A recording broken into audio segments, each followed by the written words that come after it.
வணக்கம். நான் உங்கள் டாக்டர் மெல்வின். ஹெச்எம்பி வைரஸ் ரொம்ப வைரலாக போயிட்டு இருக்குது. மறுபடியும் நியூஸில் வந்து சைனா லாக்டவுன், மாஸ்க் அப்படிங்கிற மாதிரி எல்லாமும் பயங்கரமாக பயமுறுத்துகிற மாதிரி நியூஸ்லாம் வந்துட்டுருக்கு. மெடிக்கல் எக்ஸ்பர்ட்ஸ் எல்லாம் பேட்டி கொடுக்க ஆரம்பிச்சிருக்காங்க. வேர்ல்டு ஹெல்த் ஆர்கனைசேஷன் பேசுது, மினிஸ்டர்ஸ் பேசுகிறாங்க. எகெயின் மறுபடியும் அந்த மாதிரி ஒரு பரபரப்பான சூழல் வந்துருக்குது. பட் நம்ம ஞாபகத்தில் வச்சுக்கோங்க, நாம் பார்க்காத வைரஸா, நாம் பார்க்காத லாக்டவுனா? ஸோ எதுவும் பயப்பட வேண்டாம். அதே மாதிரி இந்த விஷயங்களை பேசும்போது இந்த வைரஸ் வந்து 5 வயசுக்கு கீழே உள்ளவங்கள தாக்கும், 65 வயசுக்கு மேலே உள்ளவங்கள தாக்கும் அப்படின்லாம் சொல்கிறாங்க. எனக்கு ஒரு கேள்வி என்ன அப்படின்னா, இந்த வைரஸுக்கு எப்படிங்க தெரியும் இந்த ஆள் வந்து 5 வயசுக்கு கீழே இருக்கிறாரு, 65 வயசு மேலே இருக்கிறாருன்னு? ஆக்சுவலி என்ன சொல்ல வர்றாங்க அப்படின்னு சொன்னால், நீங்கள் எந்த வயசு உள்ளவங்களாக இருந்தாலும் சரி, இம்யூனிட்டி டவுன் ஆச்சுன்னா இன்ஃபெக்ஷன் வரும். அவ்வளோதாங்க.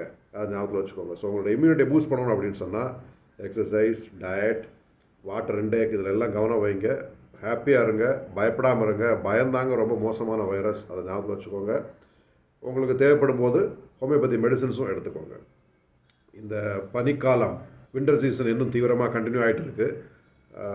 இந்த வெதர்னாலே நிறைய பேருக்கு இருமல், தும்மல், சளி, உடம்புலி, காய்ச்சல் அதெல்லாம் வந்துகிட்டே இருக்கும்.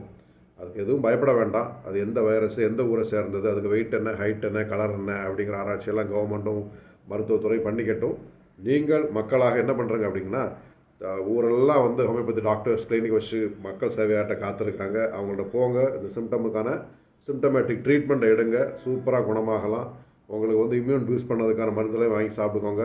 ஒருவேளை வந்துச்சுனாலும் குணமாக்கலாம், வரலைனாலும் நீங்கள் வந்து ஆரோக்கியமாக இருக்கிறதுக்கான மருந்துகள் ஹோமியோபதியில் இருக்குது. எடுத்து சேஃபாக இருங்க. பாய்.